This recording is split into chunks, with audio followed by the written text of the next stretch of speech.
từ xa miền nhiệt nhôm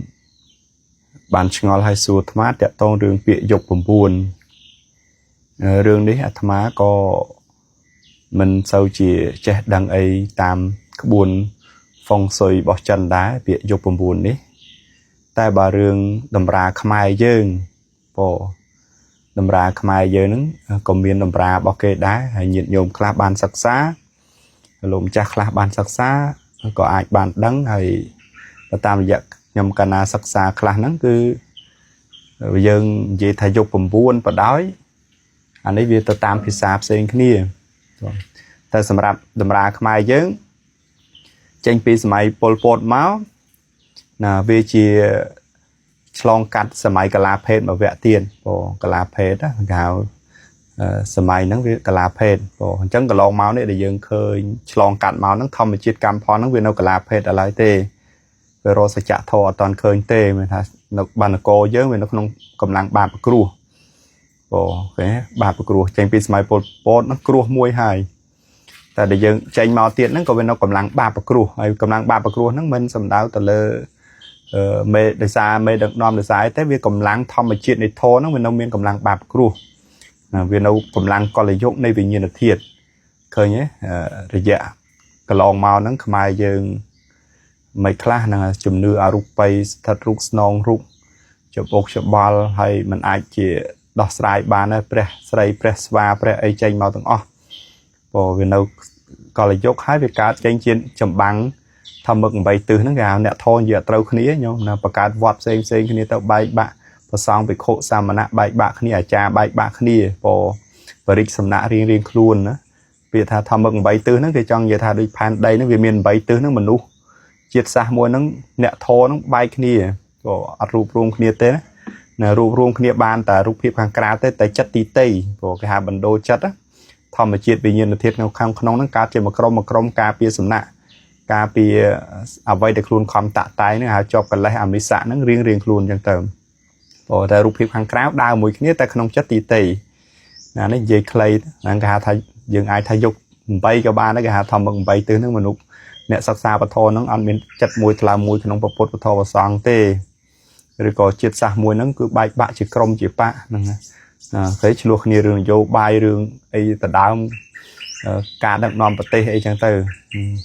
ហើយបច្ចុប្បន្ននេះអញ្ចឹង20 30ឆ្នាំមកនេះវាមានផលបាបកម្មច្រើនផលបាបកម្មច្រើនណាបើយើងនិយាយថាអ្នកបួស20 30ឆ្នាំនេះពេលខ្លះលោកជាបទជនលោកបរាជិកលោកអត់សឹកឧទាហរណ៍ណាលោកអត់សឹកហើយបើលោកកាន់តួនាទីជាមន្ត្រីទៀតលោកអត់សឹកទៀតអញ្ចឹងអ្នកដែលបរាជិកនៅក្នុងជាភិក្ខុនោះច្រើនទៅរហូតដល់សាសនាជាប់បដាសាព្រំទៀតព្រោះវាមានអាបាបកម្មហ្នឹងវាធ្ងន់អញ្ចឹងនេះដល់ពេលវាដល់ចុងអាបាបកម្មហ្នឹងវាធ្ងន់វាដល់ចុងយុគទី8នេះអញ្ចឹងបច្ចុប្បន្ននេះដែលញាតិញោមឃើញកម្មផលសាហាវហ្នឹងវាជាផលបាបកម្មធ្ងន់ធ្ងរព្រោះវាអត់តាន់ចូលដល់សក្ការៈទី9គឺយុគទី9ទេអានេះបើតាមតម្រាខ្មែរយើងហ្នឹងវាឆ្លងផលកម្ម20 30ឆ្នាំនេះសិនអញ្ចឹងពិភពលោកក៏ដូចគ្នាដែរធម្ម8ទិសដូចគ្នានិយាយត្រូវគ្នាឃើញទេអង្គការសហប្រជាជាតិនិយាយលេងត្រូវគ្នាហើយរំលាយសភាចោលរំលាយអង្គការសហប្រជាជាតិចោលអីចឹងទៅនិយាយត្រូវគ្នាណាពេលហ្នឹងប្រទេសធំហ្នឹងក៏និយាយត្រូវគ្នាដែរអញ្ចឹងវាផលបាបកម្មនៅចិត្តហ្នឹងវាមានតែការបាញ់កាប់ស្លាប់គ្នាអញ្ចឹងទៅហើយស្រុកខ្មែរយើងក៏ដូចគ្នាស្រុកណាក៏ដូចគ្នាដែរមិនបដោតទៅលើមេដឹកនាំណាទេវាកម្មផលហ្នឹងវាអញ្ចឹងនៅក្នុងកតុយរបស់យុគទី8នេះគេហៅថាវិញ្ញាណលោភៈទោសៈមោហៈវាឡើងដល់កពូលវាទទួលបាបកម្មនឹងសិនញោមណារួចខ្លួនណាមរួចខ្លួនទេដាំក្បាលចោះសំយ៉ងទៅនរកណាហើយជាពិសេសភិក្ខុសាមណៈតបោះជីព្រាមទាំងឡាយដែលបរាជិកមិនព្រមសឹកមិនព្រមអីនៅក្នុងសាសនាហ្នឹងវិញ្ញាណទាំងអស់ហ្នឹងនឹងស្លាប់ទៅក្នុងអបាយភូមិព្រោះអបាយភូមិហ្នឹងហើយអញ្ចឹងវាសង្វេគញាតិញោមសង្វេគឲ្យពី2026ដល់30នេះវាស្ថិតនៅក្នុងចុងយុគទី8នេះសិនហ្នឹងហើយវាអត់តាន់ដល់យុគទី9នេះបើតម្រាខ្មែរគេនិយាយសក្ការៈនៃពធវិញទេអញ្ចឹងអ្នកមានធរណាយកអសដាក់ពីលើម្ដងហ្នឹងហើយយកល្អដាក់ពីលើម្ដងអាហ្នឹងធម្មជាតិវាអ្នកប្រែញោមមិនបុគ្គលណាទៅប្រែទេគឺជាតាកាប់ហ្នឹងដូចថាពេលល្ងឹតហ្នឹងគឺធម្មជាតិល្ងឹតអញ្ចឹងហ្មងហ ហើយយើងប្រឹងចេះរស់ទៅដល់ពេលភ្លឺវិញអញ្ចឹងអានេះវាចង់យកទី8ធម្ម8ហ្នឹងផលកម្មផលបាបកម្មធ្ងន់វាដល់ណាអញ្ចឹងនរណាសាងបាបកម្មអីឆាប់ឃើញផលបងអញ្ចឹងពី2026ដល់30នេះគឺវិញ្ញាណដែលស្លាប់ធ្លាក់ទៅនរកច្រើនញាតិញោមណាហ្នឹងហើយមិនថាស្រុកយើងស្រុកសៀម